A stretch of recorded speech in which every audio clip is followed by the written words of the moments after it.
Hello কাছে মানুষজন, কি অবস্থা সবার, কেমন আছেন সবাই? আজকে হচ্ছে চিংড়ি মাছ ভাজি করব। তো চলেন ভাজি করি। এখানে পেঁয়াজ, কাঁচামরিচ, একটু রসুন কুচি নিয়েছি, একটু তেজপাতা নিয়েছি আর একটা এলাচ দেব।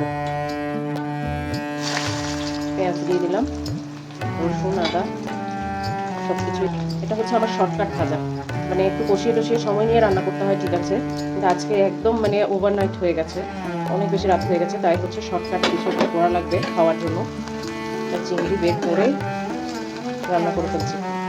পেঁয়াজটা ভাজা হয়ে গেছে, টমেটোর কুচিটা দিয়ে দিলাম, সেই সাথে দিয়ে দিচ্ছি কাঁচামরিচ, দিয়ে দিচ্ছি পরিমাণ মতো লবণ, মশলাটা কষানোর জন্য একটু পানি, একটু হলুদ, মরিচের গুঁড়া, একটু জিরার গুঁড়া, একটু শাহি ফ্লেভার আসার জন্য 2 ফোঁটা গোলাপ জল দিলাম, সরি গোলাপ জল না, কেওড়া জল, মুখ ফসকে বের হয়ে গেছে। এবার ভালো মতন ঘুটা দেওয়া লাগবে, ভালো মতন ঘুটা দেওয়া লাগবে। মশলাটা একদম মিহি হয়ে গেলে তারপর চিংড়িটা দিয়ে দেবো। এই যে তেলটা উপরে উঠে আসছে, আমার মশলা ডান। এবার চিংড়িটা নিয়ে বসিয়ে দিলাম। আগে থেকে একটু লবণ হলুদ মাখিয়ে রেখেছিলাম। আর এগুলো হচ্ছে চিংড়ির পাগুলো কেন জানি না আমার মানে কিভাবে দিলে ভালো লাগবে সেটা বুঝতে পারছিলাম না, তাই কেটে ফেলেছি। পাগুলো চিবাতে খুব মজা লাগে আমার, তাই দিলাম। এই যে মশলার সঙ্গে ভালো করে মিশিয়ে নিয়ে এভাবেই দেই, কারণ হচ্ছে প্রথমে চিংড়িটা ভেজে নিলে চিংড়ির ভেতরের যে নরম মাংসের অংশটা আছে সেটা হচ্ছে শক্ত হয়ে যায়।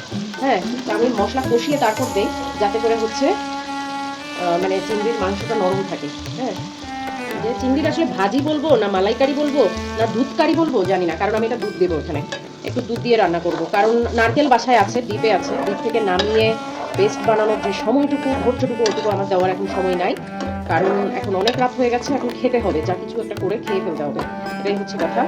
তো এই জন্য আমার এখানে দুধ আছে, দুধটা দেবো একটু করে। চিংড়ি মাছের একটা বৈশিষ্ট্য কি ভালো জানেন? রান্না করতে বেশিক্ষণ সময় লাগে না, খেতেও সুস্বাদু, আর বেশ মানে কি বলবো, মুখরোচক। হ্যাঁ, চিংড়ি মাছ আমার এই জন্যই বেশি ভালো লাগে। আর যে কোনো সবজি বলেন, তরকারি বলেন, শুধু কারি বানিয়ে বলেন, চিংড়ি মাছ খাওয়া যায়। চুলার আঁচটা ছোট করে দিয়ে তারপর দুধটা দেবো। হ্যাঁ, কারণ হচ্ছে দুধটা দিলে যে কোনো সময় হচ্ছে এটা ছানা হয়ে যেতে পারে। হ্যাঁ, ছানা হয়ে যেতে পারে। অনেকে চাইলে দইও দেয়, দইও দিতে পারেন চাইলে কেউ। হ্যাঁ, এই যে স্মুথ একটা ব্যাপার আছে না, এটা দুধটা ফেটে যায় যদি হচ্ছে চুলার আঁচটা বেশি হাই হিটে থাকে আর কি। আমি একটু নাড়িয়ে নাড়িয়ে নিচ্ছি, কি সুন্দর একটা কালার এসছে, তাই না? আমার এই যে কোরমা কোরমা টাইপের কালারটা কি যে দারুণ লাগে। আমার চিংড়ির ভাজি, মালাইকারি, দুধকারি বলি, হ্যাঁ চিংড়ির দুধকারি এটা নাম দিলাম। চিংড়ির দুধকারি হয়ে গেছে, একটু ফুটে উঠলে নামিয়ে নেবো। আজকে ধনেপাতা নেই, ধনেপাতা দেবো না, ঢেকে দিলাম। এই যে আমার চিংড়ির দুধকারি হয়ে গেছে, কি সুন্দর একটা রং এসছে, তাই না? ভীষণ সুন্দর গন্ধ বের হয়েছে, বুঝতে পারছি যে অনেক ইয়ামি হবে। আর মুখে দিলেই তো বলতে হয়, আহ কি টেস্ট রে বাবা। প্রিয়ার হেসেলের সঙ্গেই থাকুন।